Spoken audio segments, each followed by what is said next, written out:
어차피 IT 대기업은 다 미국에 있는데 한국이라고 별 수 있어요? IT 업계에서 일한 지가 그렇게 오래됐으면서 아직도 업계 파악이 그렇게 안 돼. 여기 미국의 한 연구실에서 권위 있는 정보공학 교수와 IT 업계 연구원들이 이야기를 나누고 있습니다. 미국에 내로라 하는 대기업이 많기 때문에 한국을 좌지우지할 수 있다는 연구원의 말에 세상 물정 모른다는 표정을 짓고 한숨 쉬는 교수님이 있는데요. 도대체 세계 IT 업계에서 바라보는 한국의 현실이 어떤 모습인지 오늘의 사연을 들어보겠습니다. 안녕하세요. 저는 미국 실리콘밸리에서 일하고 있는 자넷이라고 합니다. 저희 회사는 인공지능과 관련된 연구를 하는 회사인데 디테일한 건 업무 기밀이라 말씀드리긴 어렵고 간단히 음성으로 원하는 바를 얘기하면 집안의 사물에 연결된 컴퓨터가 입력한 내용을 실행할 수 있도록 도와주는 사물 인터넷 시스템을 구축하는 회사라고 생각하시면 될 것 같아요. 예를 들어 에어컨 켜줘라고 얘기하면 에어컨을 켜주는 시스템이라고 생각하시면 쉬울 거예요. 그런데 제 입으로 말하긴 좀 쑥스럽지만 저는 어렸을 때부터 과학 영재 소리를 들으며 커왔어요. 그래서 과학 관련 산업을 꽤 일찍 접할 수 있었고 실리콘밸리에서 하는 진로 직업 프로그램도 많이 들었으며 영재 교육을 꾸준히 받아왔습니다. 원래는 인공지능 분야에는 크게 관심이 없었고 제가 관심 있었던 분야는 데이터 수집 쪽이었죠. 원래도 집요하게 하나를 쭉 파는 걸 좋아하는데 그런 면에서 데이터를 분석하고 분류하는 일이 저는 잘 맞는다고 생각했거든요. 이 일은 좀 더 깊게 들어가면 여러분이 아시는 알고리즘을 구축하는 것과도 관련이 있는데 그걸 하기 위해서는 빅데이터 분야에 대한 연구가 선행적이거든요. 그리고 빅데이터가 분석한 내용을 토대로 앞으로 시장이 나아갈 방향이라든지 사람들이 원하는 새로운 기술을 찾아나가는 것도 꽤 흥미로웠죠. 그래서 고등학교 1학년 때까지만 해도 빅데이터 연구소에 들어가서 관련 연구원에서 일하는 걸 목표로 열심히 공부했어요. 그런데 제 미래를 완전히 뒤엎어 놓은 사건이 하나 생겼습니다. 바로 인간과 AI의 대결 때문이었죠. 여전히 그때만 생각하면 아직도 충격적인데 그로부터 벌써 8년이나 지났다니 세월이 참 빠른 것 같아요. 그 사건은 바로 바둑 프로그램 인공지능 알파고와 한국의 바둑기사 이세돌과의 대결이죠. 2016년 3월에 열렸던 이 대결은 구글이 개발한 인공지능과 세계 최고의 바둑기사 이세돌의 매치로 미국에서도 엄청난 화제가 되었어요. 사실 처음에 인류를 대표하는 인물이 한국 사람이라는 것에 좀 놀랐습니다. 지금이야 한국의 뛰어난 실력을 모두가 다 알고 있었지만 그때 당시만 해도 한국이 그렇게 각광받던 시절은 아니었거든요. 사실 그 전까지는 이미 체스 같은 두뇌 플레이는 인공지능이 한참 전에 이긴 데다 많은 전략 게임 역시 인간을 뛰어넘는 성과를 보였거든요. 그렇지만 유일하게 인공지능이 이기지 못한 영역이 바로 바둑이었어요. 그렇기 때문에 인공지능과 세기의 대결에서 인간 대표로 한국 사람이 선정되었다는 점에서 꽤나 충격을 받은 사람들이 많았습니다. 그때 당시 바둑이라면 중국 대표가 선정되지 않을까 생각했던 많은 언론들의 기대를 뒤엎고 한국의 이세돌이 뽑혔던 거죠. 당시 구글 측에서는 중국의 커제를 제치고 한국이 세계 랭킹 1위였기 때문에 한국 바둑 기사에게 대결을 요청한 거라는 기사가 나가고서야 다들 수긍을 했습니다. 사실 중국엔 인구가 그렇게 많은데도 불구하고 한국 바둑 기사가 랭킹 1위인 걸 보면 한국 사람들이 참 대단하다 싶은 생각이 들어요. 번외로 인터넷 게임에서도 페이커가 공식 전 세계 1위를 차지하고 있잖아요. 한국 사람들은 두뇌를 쓰거나 전략을 짜는데 굉장히 발달되어 있는 민족이 아닌가 싶은 생각이 들었습니다. 아무튼 그때 그 경기가 시작되기 전만 해도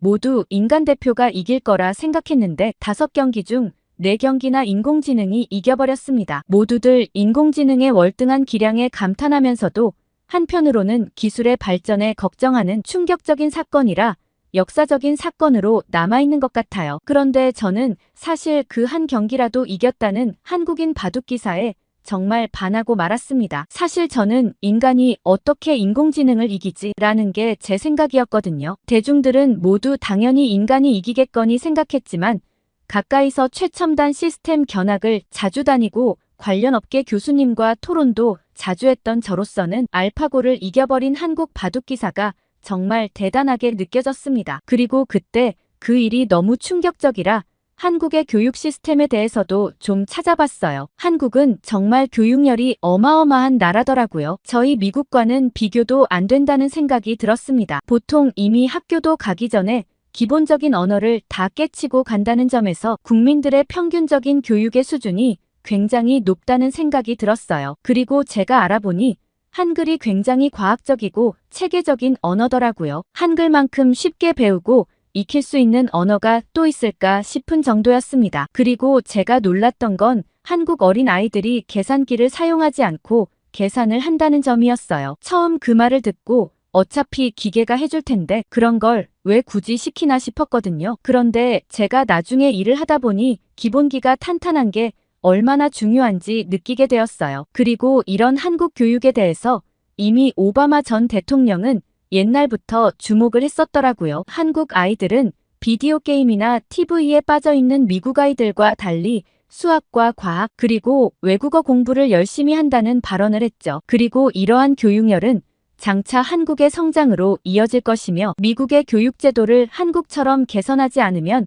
21세기에 경쟁력을 갖추지 못할 거라는 얘기도 했어요. 실제로 한국은 1945년 아프리카 케냐와 국민소득이 비슷했거든요. 아마 지금 길에서 아무나 잡고 이 얘기를 한다면 절대 믿지 못할 거예요. 그렇지만 한국 교육이 지금의 한국을 만들었다고 볼 수 있으니 실로 대단하다고 느껴져요. 아무튼 저는 세기의 바둑 대결 이후부터 인공지능에 관심이 생기기 시작했고 아예 그쪽으로 제 진로를 바꾸어 버렸어요. 저희 회사는 사실 회사라고 하긴 하지만 거의 석사 박사 선배님들이 다 상사로 계신지라 그냥 대학원 연구실과 큰 차이가 없는 느낌이에요. 저는 학부만 마치고 바로 회사로 나왔지만 언제든 필요하면 다시 대학원을 갈 생각을 하고 있긴 하거든요. 아무튼 저희가 이번에 새로 사물인터넷 시스템을 구축하면서 좀 더 정확하게 음성을 입력하기 위한 모델이 필요하다는 얘기가 나왔습니다. 사실 언어 입력을 정확하게 하면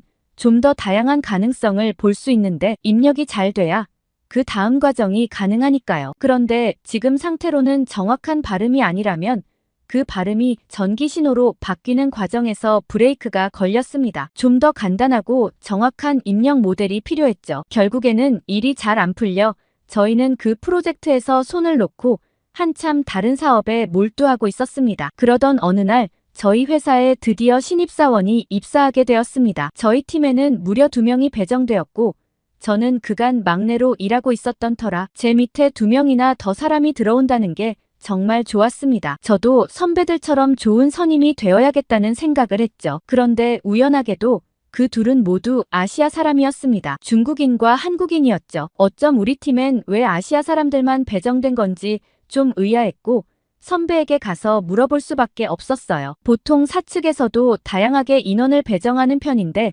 우리 팀에 어떤 일로 2사람이나 배정된 건지 궁금했기 때문이었어요. 저는 선배의 대답을 듣고 그제서야 납득할 수 있었습니다. 저희의 음성 입력 모델이 번번이 실패하자 회사 차원에서도 골치가 아팠다고 했어요. 그간 꽤 많은 언어를 사용해 입력 모델을 개발해봤는데도 정확도가 너무 떨어져서 상용화하기가 어려웠죠. 그래서 아예 방향을 틀어 아시아 쪽 언어로 해보면 어떨까 생각했다고 했고 그런 회사 측의 결정으로 아시아 출신 신입사원이 배정되었다고 했습니다. 저희 팀에 배정된 2사람은 같은 아시아 사람이었지만 둘의 성향은 완전히 다르게 느껴졌습니다. 먼저 중국 사람 추이제는 자신감이 넘쳤어요. 뭐든 다 할 수 있다며 의욕이 넘치는 듯 했습니다. 시원시원한 성격이 보기 좋다고 느껴졌죠. 그런데 한국 사람이었던 이드는 과묵하고 조용조용했습니다. 낯을 가리는 편인가 보다 싶었는데 괜히 저도 좀 조심스럽게 대할 수밖에 없었어요. 아무튼 그렇게 저는 새로운 입력 모델 개발을 위해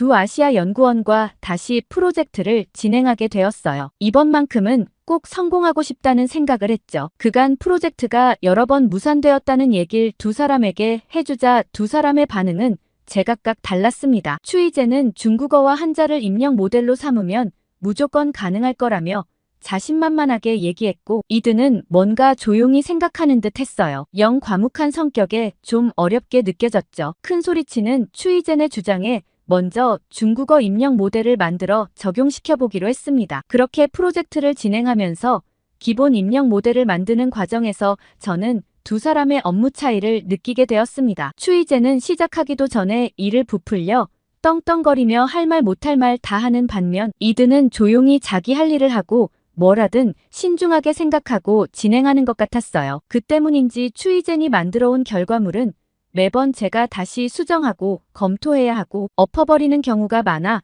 슬슬 화가 났습니다. 반면 이든이가 만들어온 결과물은 손댈 데 없이 완벽했죠. 그런데 프로젝트 개발 과정에서 문제가 생겼습니다. 중국어와 한자 자체가 입력하는데 시간이 너무 많이 걸렸어요. 기본적으로 한자가 워낙 많은 데다가 음성 인식의 정확도도 현저히 떨어졌습니다. 아시아의 언어 자체는 모델 개발에 적합한 느낌이었지만 중국어로 하기에는 한계가 극명했어요. 다른 연구원들도 저희 진행 과정을 보더니 회의적인 반응을 보였죠. 또 엎어야 되겠구나 생각하고 프로젝트를 정리하려는데도 추이젠은 계속 해보자고 주장했어요. 그러면서 추이젠이 답으로 내놓은 방안은 정말 황당했습니다. 중국 사람들은 원래 중국어가 하도 복잡해서 메시지를 보낼 때도 자판을 쓰지 않고 녹음한 내용을 보낸다는 거예요. 그래서 음성인식 기본 데이터가 많으니 금방 적용시키면 된다고 말했죠. 그 말을 듣는데 그간 차분했던 이든이가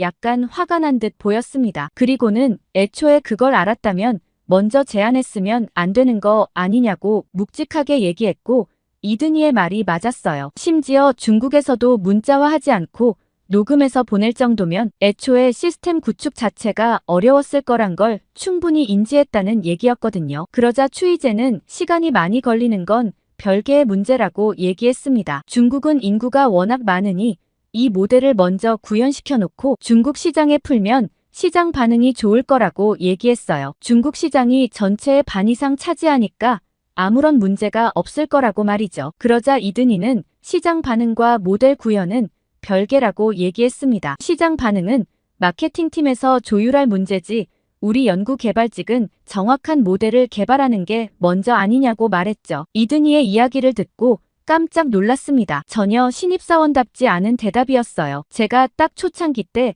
팀장님께 지적받은 내용을 그대로 얘기하고 있는 모습에 통찰력이 놀랍다는 생각이 들었어요. 그러자 추이제는 중국에 비하면 손톱의 때밖에 안 되는 나라에서 뭘 안다고 얘기하냐며 비아냥거렸습니다. 중국은 내수 시장만으로도 충분히 먹고 살 수 있는 나라라 그런 걱정은 사실 할 필요도 없다고 말이죠. 대륙의 파워를 잘 모르나 본데 우린 중국 하나만 봐도 잘 살 수 있다며 뜬금없는 소리를 막 해댔습니다. 이든이는 굳이 대답할 가치를 못 느끼겠다며 논리적인 말에만 반응하겠다고 대답하고는 추이젠의 헛소리를 깡그리 무시해버렸어요. 그러자 추이젠은 더 화가 나서 길길이 날뛰었죠. 여기가 직장이라는 걸 잠시 잊은 듯 했습니다. 저는 두 사람의 논쟁을 끝내야겠다고 생각했고 우선 중국어 모델 개발은 여기서 잠깐 보류하자고 얘기했어요. 그리고 추이젠 보고는 잠시 나가서 화를 식히고 들어오는 게 좋겠다고 얘기했죠. 저는 다 없고 다시 새로 시작할 생각에 머리가 지끈거린다고 얘기했고 제 말이 끝나자마자 이든이는 한글로는 승산이 있다는 얘기를 했습니다. 이때까지 개발해놓은 기초 모델을 그대로 응용할 수 있다고 했죠. 저는 이든이의 말에 깜짝 놀랐습니다. 솔직히 다시 처음부터 시작해야 될 거라 생각했는데 그게 어떻게 가능하냐고 물었죠. 이든이는 한글의 특징을 알면 바로 이해할 수 있을 거라며 한글의 특징에 대해 설명하기 시작했어요. 우선 한글은 간결한 구조를 가지고 있으며 음절을 조합해 만드는 체계로 정보의 표현이 간결하고 직관적이기 때문에 코드를 작성하거나 데이터 입력을 할 때 굉장히 효율적이라고 얘기했습니다. 그래서 우리가 미리 만들어 놓은 프로그램을 조금만 수정해도 바로 적용할 수 있다고 했죠. 그리고 한글 자체가 음소를 기반으로 만들어진 문자이기 때문에 음성 프로그램을 구현할 때도 발음과 읽기가 일치하는 특성이 있어 결과물의 정확도가 높아질 거라고 얘기했어요. 이든이의 말에 일리가 있다고 생각하고 저는 한글 모델로 다시 개발하기로 방향을 잡았습니다. 그런데 도저히 참을 수 없는 게 한 가지 있어 팀장님께 면담을 요청했어요. 먼저 프로젝트 진행 과정을 한번 말씀드리고 나서 한글 모델로 개발하기로 했으니 추이젠 없이 이든이와 둘이서 충분히 작업을 할 수 있다고 말씀드렸죠. 팀장님은 그래도 한 사람이 더 있어야 일이 편하지 않냐고 물어보셨지만 저는 그저 웃을 수밖에 없었어요. 아마 팀장님께서 직접 데리고 있어 보시면 그 허풍에 얼마나 괴로울지 이해하실 거란 생각이 들었죠. 그렇게 저는 이든이와 함께 한글을 기반으로 한 모델 개발에 박차를 가했습니다. 과연 한글의 간결한 구조 덕분에 음성 모델을 개발하는 데는 시간이 얼마 걸리지 않았습니다. 이때까지 이 프로젝트를 진행하기 위해 수많은 테스트를 거쳤지만 가장 단기간에 만들어낸 것 같았어요. 기본 골자는 저희가 다 만들어뒀고 이후 디테일한 코드 작업이나 전기 신호로 바꾸는 건 다른 연구원들 몫이었습니다. 저희는 기본 작업을 끝낸 결과물을 그대로 다음 연구원에게 넘겼습니다. 그리고 그날 저는 기분이 좋아 이든이에게 밥을 사겠다고 하고는 같이 저녁을 먹게 되었습니다. 퇴근하고 로비에서 만나기로 했죠. 그런데 막상 이든이에게 저녁을 먹자고는 했지만 과묵하고 말없는 스타일이라 괜찮을까? 솔직히 좀 걱정이 되기도 했어요. 그렇게 초조한 마음으로 이든이를 기다리고 있는데 팀장님이 지나가는 게 보였습니다. 팀장님은 며칠 새 얼굴이 폭삭 늙으셨는데 술 한잔 하는 거면 자기도 끼워달라며 다 죽어가는 목소리로 얘기하셨어요. 저는 마침 이든이와 어색할 것 같았는데 잘 됐다고 생각했고 그렇게 팀장님과 셋이서 밥을 먹으러 갔습니다. 팀장님은 앉자마자 술을 시키시며 다급하게 한 잔을 들이키셨어요. 도대체 무슨 일이 있나 걱정스러울 정도였죠. 그런 팀장님의 대답을 듣자마자 저는 한 방에 팀장님의 마음을 이해하고 말았습니다. 팀장님은 추이젠 때문에 같은 일을 몇 번이나 하는지 모르겠다고 얘기하셨어요. 아는 건 안다고 얘기하고 모르는 건 모른다고 얘기하면 되는데 다 안다고 해놓고 일을 엉망으로 처리하니 도대체 업무 추진이 안 된다고 하셨죠. 아무리 신입사원이라도 가르치는데 한계가 있다며 이렇게 속 터지는 신입은 처음이라고 울분을 토하셨습니다. 추이젠은 거기에서도 일머리도 없으면서 큰 소리부터 치는 건 아직 못 고쳤구나 싶었고 저는 속으로 슬며시 웃으면서도 약간 죄송스러웠어요. 그러면서 팀장님은 저보고 알면서 넘긴 거 맞지? 하고 얘기하시는데 아무 말도 할 수 없었습니다. 그리고는 중국어 모델 업고 나서 시작한 지 얼마 되지도 않았는데 이번 프로젝트를 어떻게 그렇게 빨리 끝냈냐고 저희에게 물어보셨죠. 저는 모든 게 다 이든이 덕분이라고 얘기하려는 찰나 이든이가 빛의 속도로 대답을 했어요. 전부 제가 다 잘 가르쳐준 덕분이었다고 모르는 걸 친절하게 가르쳐주시고 막힐 때마다 다 도와주셔서 금방 할 수 있었다고 얘기했습니다. 팀장님은 이든이 말을 듣자마자 제 칭찬을 하시며 그럴 줄 알았다며 웃으시는데 뭐라 얘기를 할 수가 없겠더라고요. 같이 일한 프로젝트에 오히려 자신의 공이 더 컸음에도 저에게 성과를 돌리는 이든이가 이해가지 않았어요. 미국에선 그런 일이 절대 없거든요. 무조건 자기가 잘한 걸 알리고 드러내야 인정받는 사회인데 왜 남을 더 높여주는지 의아했습니다. 팀장님이 잠깐 자리를 비우시자마자 저는 이든이에게 한마디 해야겠다 생각했습니다. 저는 이든이에게 본인이 다 해놓고 그 공을 왜 다른 사람에게 돌리냐고 물었어요. 그렇게 하다가는 그 인정도 못 받고 루저 되기 십상이라고 말이죠. 그러자 이든이는 이미 선배님께선 저를 인정해 주시는 거 아니냐고 물었습니다. 선배님께서 다 알고 계시면 된 거 아니냐고 했어요. 그리고 제가 신입사원인 자신에게 많은 도움을 준 것도 맞고 선배님 없었으면 우왕좌왕했을 거라 자기 말에 틀린 점은 없다고 생각한다고 했어요. 듣고 보니 이든이 말이 맞는 듯 했어요. 제가 이미 이든이를 인정하고 있기 때문이었죠. 그리고 생각해보면 스스로 잘한다고 잘난 체하며 떠드는 추이제는 아무리 그렇게 말해도 그 누구도 인정하지 않는 걸 보면 겸손한 이든이가 100번 낫다고 생각했습니다. 저는 그 순간 이든이와 오래같이 일하고 싶은 마음이 들었어요. 제가 다음 팀으로 가게 되더라도 꼭 데리고 오고 싶은 후배라는 생각이 들었죠. 그렇게 인상적인 술자리가 끝나고 저희가 제출했던 프로젝트는 선배님들 손에서 어느 정도 마무리가 되고 있었습니다. 그러던 어느 날 저희 프로젝트의 최종 점검을 어느 나라에서 할 것인가를 두고 팀에서 의견이 갈리기 시작했어요. 당연히 미국에서 먼저 테스트를 해봐야 한다는 의견이 우세했지만 한글 기반 모델인 만큼 한국에서 먼저 테스트를 하자는 연구원들도 많았거든요. 도저히 결정이 나질 않아 저희 회사에 자문을 해주시는 정보공학 교수님께 의견을 구하러 가기로 했습니다. 워낙 첨예하게 갈등을 했던지라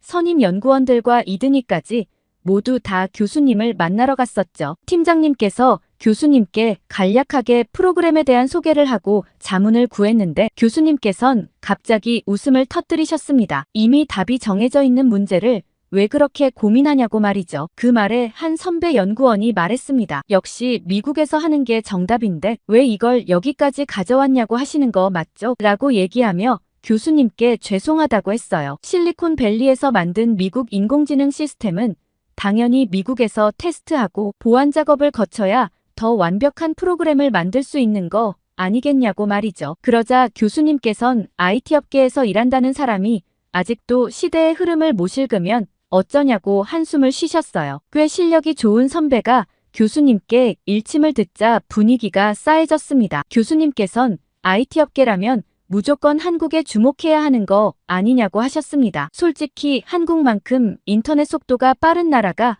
어디 있냐고 얘기하셨어요. 한국은 이미 2019년에 이미 세계 최초로 5G 기반을 만들어 놓았다고 하셨죠. 게다가 한국은 IT의 필수적인 소프트웨어와 하드웨어에서 세계적인 시장 경쟁력을 갖춘 나라이기 때문에 그 두 산업이 함께 시너지를 일으켜 절대 무시할 수 없는 영향력을 가지고 있다고 덧붙이셨습니다. 그러자 한 선배가 질문을 던졌습니다. 그래도 IT 대기업은 지금 전부 실리콘밸리에 있고 미국에서 수주를 부탁하면 거기에 맞게 만들어주는 실정인데 키는 미국이 가지고 있는 거 아니냐고 얘기했어요. 그러자 교수님은 지금은 그렇게 생각할지 모른다고 얘기하셨습니다. 그러나 핵심 부품에 대한 최신 기술은 전부 한국이 가지고 있기 때문에 만약 한국에서 더 이상 생산하지 않는다고 하거나 기술 교류를 하지 않겠다고 하면 미국은 갈 데가 없다고 하셨죠. 게다가 한국은 이미 문화 강국의 자리를 차지하고 있기 때문에 최신 트렌드와 기술이 그곳만큼 빠른 데가 없다고 했어요. 게다가 앞으로 미래에는 엔터테인먼트가 최대 먹거리가 될 텐데 그 시장에선 한국이 압도적인 점유율을 차지하고 있다고 하셨죠. 한국 컨텐츠가 이미 넷플릭스 씹어먹고 있는 건 누구나 다 아는 사실이 아니냐고 하셨죠. 그래서 거기에 온 세계의 돈이 다 몰리고 있는데 당해낼 재간이 있냐고 하셨습니다. 결국은 한국 시장을 장악해야 다음 스텝이 있기 때문에 무조건 한국을 가야 한다고 하셨죠. 교수님은 여기까지 설명을 마치시고는 한국 사람 입장에서 어떻게 들었냐고 이든이에게 갑작스레 질문을 하셨습니다. 모든 사람들의 시선이 이든이에게 집중되었죠. 이든이는 좋게 평가해 주셔서 고맙다며 겸손한 태도를 먼저 보였고 저는 그 대답을 들으며 역시 이든이답다고 생각했죠. 그리고 이든이의 생각을 얘기했죠. 한국은 무엇보다 모바일 기기 사용이 매우 보편화되어 있어 표준을 넓게 잡아 다양한 실험군을 대상으로 테스트를 해볼 수 있을 거라는 얘기를 덧붙였습니다. 국민들의 IT 시장에 대한 이해도가 굉장히 높고 기기 사용 연령층이 다양해 한국 시장에서 불편한 점을 보완해 업그레이드하면 다른 나라에서도 큰 어려움 없이 시범 적용이 가능할 거라고 했죠. 교수님은 이든이의 설명을 들으시며 고개를 끄덕였습니다. 그렇게 저희는 한국에서 테스트 버전을 먼저 배포하기로 했고 협업을 위해 저와 이든이 그리고 팀장님이 한국 출장을 가기로 했어요. 한국으로 가고 싶어하는 직원들이 꽤 많았는데 고생 많았다며 팀장님이 데리고 가주셨고 덕분에 회사 직원들의 부러움을 한눈에 받게 됐습니다. 한국 공항에 내리자마자 저는 여기가 IT 강국 한국이구나를 온몸으로 느낄 수 있었습니다. 공항 시설 역시 최첨단으로 설계되어 있었기 때문이죠. 그런데 저는 한국 사람들을 유심히 관찰하고는 소름이 돋았습니다. 한국은 핀테크가 엄청 발달했다고 하던데 과연 모두들 휴대폰으로 결제하는 모습을 볼 수 있었죠. 젊은 청년층뿐만 아니라